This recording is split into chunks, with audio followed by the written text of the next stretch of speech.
How to position your studio monitors in your home studio. Poor speaker positioning can have a massive impact on how you hear your music production.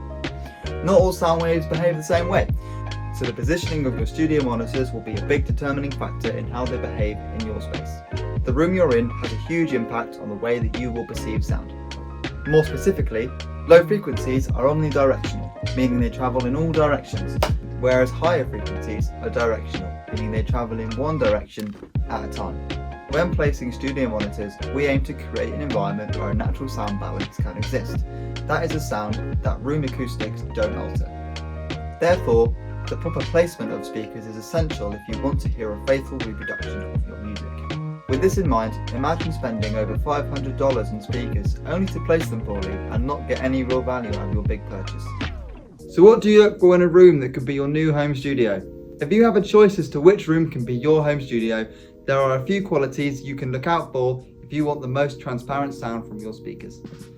However, remember that no room is perfect. I doubt you'll be able to get a room with all of these qualities, but we've listed them in order of priority and likelihood of achievement. First and foremost, pick the quietest space that you can.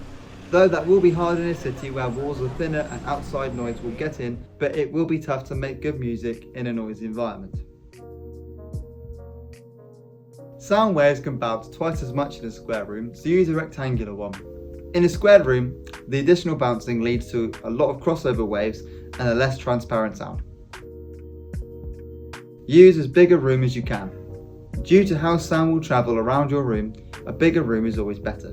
For example, a small room doesn't give sound waves much distance to travel before they reflect off of a wall. But in a bigger room, there's more chance that sound waves will lose a lot of energy before reflecting off of the wall.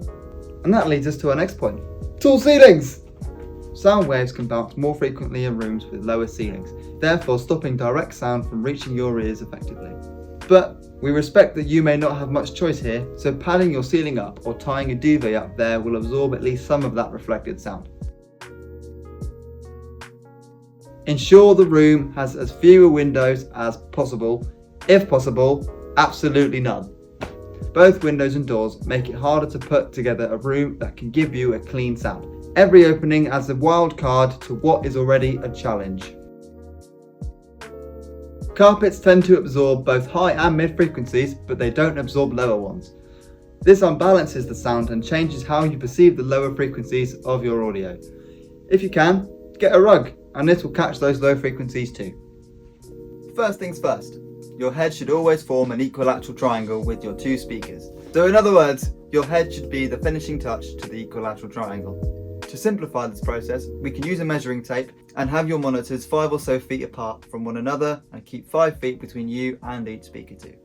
And then center your chair between your monitors, making sure your head is the same height as your speakers. This allows you to notice the details in your higher frequencies, which as we mentioned earlier are directional. The general rule is to achieve an equal stereo image so that your music is made to the same industry standard specifications as the rest of the industry.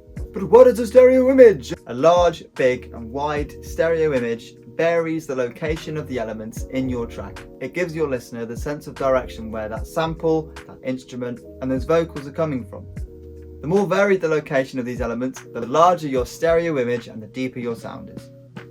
You will generally find that the kick, the snare, the bass and the vocals all sit in the centre of the stereo image, while the keyboards, the guitars and anything else you can think of usually is panned left, right, up, down, anywhere really. This relates to good studio monitor placement because without enough width between your speakers you won't hear an accurate stereo image because the sound can't stretch out enough to give you a true reproduction, which leads to a flat sounding narrow stereo image. In short, your computer screen is a highly reflective surface. So it's good practice to keep your computer screen well behind your speaker cones or above them, pointing down, so that the sound leaving your speakers isn't instantly reflected off of your screen like we have done here. Rather than continuing to explain this technical stuff, try this yourself. Move your screen well behind your speakers or above them and notice how the sound from them gets bigger. Like we said earlier, we want an environment where acoustics don't manipulate the sound we hear. We want to hear what's coming from our speakers as it is, which is called direct sound, and not after it's reflected here, there and everywhere, which is called reflected sound. Though dampening your room is something that you should definitely look into, proper speaker placement can play a massive role in this arena. Thanks for watching. If you enjoyed the video, make sure you hit the like button and subscribe if you're not already. If you have any bedroom producing tips of your own, make sure to leave them in the comments. Or if you have any questions or topics you'd like us to address, put those in the comments below. We'd love to hear from you. Thanks for watching.